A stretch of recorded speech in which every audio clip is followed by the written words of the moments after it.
Surat Yakobus. Yakobus pasal 1. Salam.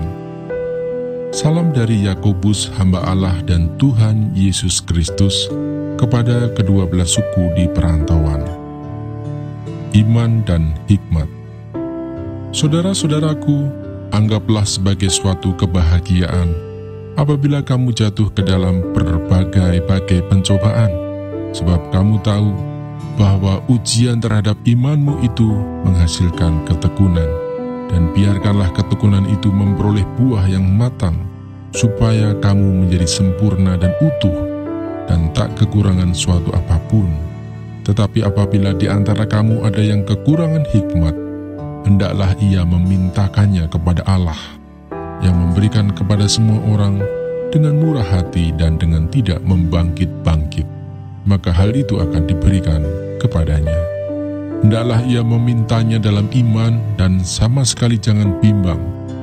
Sebab orang yang bimbang sama dengan gelombang laut yang diombang-ambingkan kian kemari oleh angin. Orang yang demikian janganlah mengira bahwa ia akan menerima sesuatu dari Tuhan. Sebab orang yang mendua hati tidak akan tenang dalam hidupnya. Keadaan rendah dan keadaan kaya. Baiklah saudara yang berada dalam keadaan yang rendah bermegah karena kedudukannya yang tinggi, dan orang kaya karena kedudukannya yang rendah, sebab ia akan lenyap seperti bunga rumput, karena matahari terbit dengan panasnya yang terik dan melayukan rumput itu, sehingga gugurlah bunganya dan hilanglah semaraknya. Demikian jugalah halnya dengan orang kaya, di tengah-tengah segala usahanya, ia akan lenyap. Pengujian dan pencobaan. Berbahagialah orang yang bertahan dalam pencobaan, sebab apabila ia sudah tahan uji, ia akan menerima mahkota kehidupan yang dijanjikan Allah kepada barang siapa yang mengasihi Dia. Apabila seorang dicobai, janganlah ia berkata, "Pencobaan ini datang dari Allah." Sebab Allah tidak dapat dicobai oleh yang jahat, dan ia sendiri tidak mencobai siapapun. Tetapi tiap-tiap orang dicobai oleh keinginannya sendiri, karena ia diseret dan dipikat olehnya. Dan apabila keinginan itu telah dibuahi, ia melahirkan dosa. Dan apabila dosa itu sudah matang, ia melahirkan maut. Saudara-saudara yang kukasihi, janganlah sesat. Setiap pemberian yang baik dan setiap anugerah yang sempurna datangnya dari atas, diturunkan dari Bapa segala terang. Padanya tidak ada perubahan atau bayangan karena pertukaran.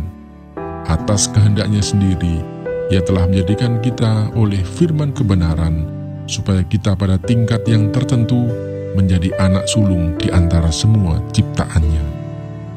Pendengar atau pelaku firman.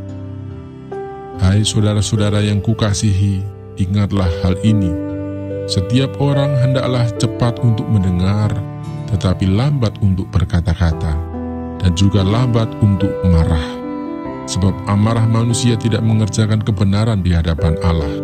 Sebab itu buanglah segala sesuatu yang kotor, dan kejahatan yang begitu banyak itu, dan terimalah dengan lemah lembut firman yang tertanam di dalam hatimu, yang berkuasa menyelamatkan jiwamu.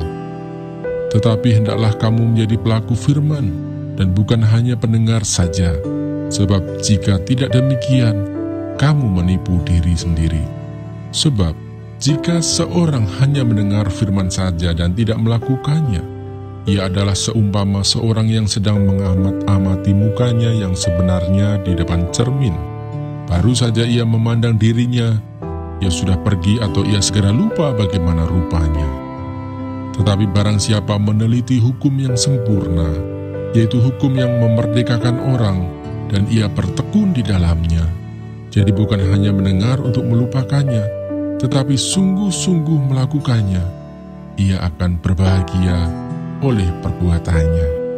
Jikalau ada seorang menganggap dirinya beribadah, tetapi tidak mengekang lidahnya, ia menipu dirinya sendiri, maka sia-sialah ibadahnya.